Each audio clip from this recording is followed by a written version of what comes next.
Oui, le prochain sommet, c'est un sommet extraordinaire et le sujet central sera le soi-disant pacte de compétitivité qui a été présenté à l'initiative de la chancelière Merkel et du président Sarkozy.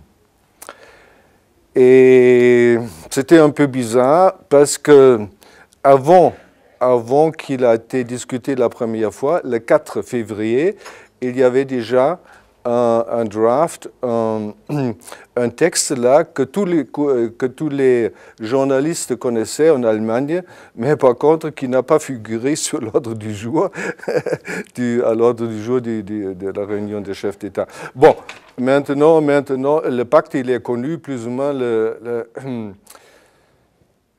il y a des propositions maintenant, et il faut quand même constater que ce qui est maintenant, ce qui va être présenté pour le chef d'État, ce n'est pas exactement la même chose que Mme Merkel et le président Sarkozy ont eu en tête.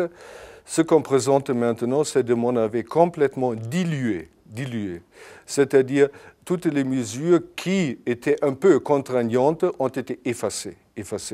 Maintenant, c'est un pur gentleman agreement sans aucune sanction si les engagements ne sont pas respectés. Et là, mon résumé, c'est la coordination de la politique économique, c'est déjà un impératif depuis 30 ans, 40 ans, par le traité, et on connaît très bien le résultat, et je n'attends pas grand-chose de ce pacte.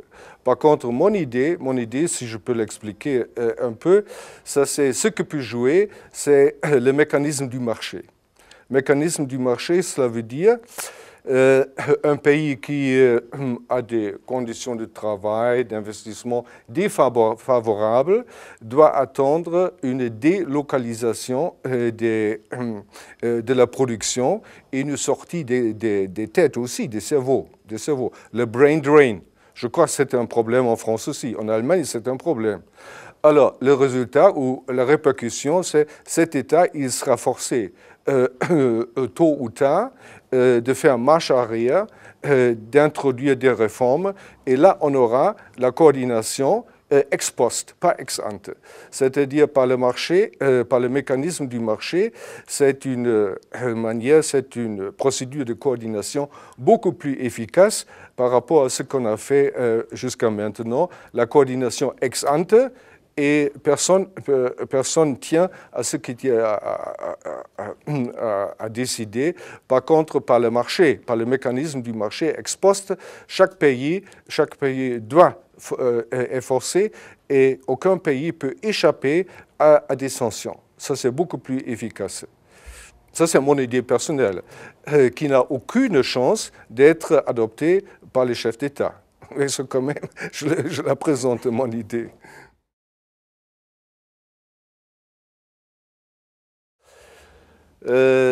C'était bien sûr l'initiative française là pour introduire l'euro, mais qui a été acceptée et suivie par le côté allemand. Parce qu'à l'époque, il y avait le ministre des Affaires étrangères, Genscher. Son idée, c'était il faut une union monétaire pour renforcer la politique étrangère européenne. C'est-à-dire pour lui, les véhicules pour la politique étrangère européenne, c'était l'euro. C'est pour ça que l'initiative a été acceptée en Allemagne, c'était vers la fin des années 80, et puis ça a pris de vitesse et il y avait beaucoup d'entretiens, beaucoup de consensus entre la France et l'Allemagne, et dans l'ensemble, si l'on tire les bilans et prend le traité de Maastricht, si quelqu'un me dit, est-ce que c'est plutôt une idée germanique ou une idée française, là je dirais, c'est ni germanique ni française, ça suit le bon sens économique, c'est ça, économique. Exactement. Mais ce qu'on a vu sur la proposition de Mme Merkel et du président Sarkozy, président du pacte de stabilité, il y avait pas mal d'opposition des autres pays, qui ne sont ou qui sont moins en moins préparés à accepter ce qu'ils appellent un diktat franco-allemand. Mais s'il n'y a pas un consensus franco-allemand, hein, il n'y a pas du tout, ça ne progresse pas du tout. C'est ce qu'on a vu très clair avec le consensus de Deauville, ce qui concerne l'automaticité des sanctions, l'automatisme des sanctions. Et là, c'était évident, c'était un peu spectaculaire. Les deux, là, Mme Merkel et le président Sarkozy, ils ont décidé à Deauville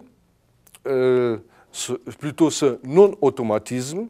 Et les ministres des Finances, ils étaient en pleine réunion à Luxembourg. Alors on a transmis les résultats de l'entretien bilatéral et c'était au ministre de l'exécuter. Ça a provoqué quand même un peu de résistance. Je me rappelle en particulier du côté suédois, mais finalement, les ministres, tous les autres, ont accepté. Oui, d'abord, ce soutien pour les États surendettés, il doit prendre fin 2013. Et on parle maintenant d'un nouveau mécanisme pérenne là, qui doit prendre la suite. Là. Et là, il faut prendre une décision sur le volume de ce mécanisme et aussi une décision sur le volume du soutien qui existe actuel. Parce que jusqu'à maintenant, c'est un volume de 750 milliards d'euros, dont 250 000 du côté du FMI à Washington, 60 milliards du côté de la Commission et 440 000 du côté des États, des chefs d'État de la zone euro. Mais effectivement, ce qui est disponible, ce ne sont que 250 000 là. Parce que les autres, ils n'ont pas tous les triples, la notation, le triple A, et c'est pour ça qu'il faut une réserve pour qu'on puisse offrir des obligations, des emprunts avec un triple A. Bon, ça c'est ce qui est discuté maintenant. Et moi, bon, dans le fond, j'ai une autre idée. Et là, mon idée, c'est par hasard ou pas par hasard, elle suit plutôt ce que 200 professeurs ont expliqué récemment en Allemagne, là, qui sont entièrement contre une prolongation du soutien actuel et contre la création d'un nouveau mécanisme. Et mon idée, c'est plutôt, s'il y a un pays en difficulté, il faut en tout cas une restructuration des dettes. Et il faut que les créanciers, ce sont en grande majorité les banques, participent. Et après cette restructuration, l'État concerné, qui est toujours surendetté, il n'aura plus accès au marché des capitaux, parce qu'il n'y a plus de confiance. Et là, dans ce cas-là, c'est inévitable et complètement justifié d'intervenir avec l'aide de la communauté, uniquement dans ce cas-là. Ça, c'est mon idée qui a été proposée par les 200 professeurs aussi, d'ailleurs. Ce n'est pas ce que le chef d'État ou les ministres veulent entendre, mais je le dis quand même. Merci beaucoup.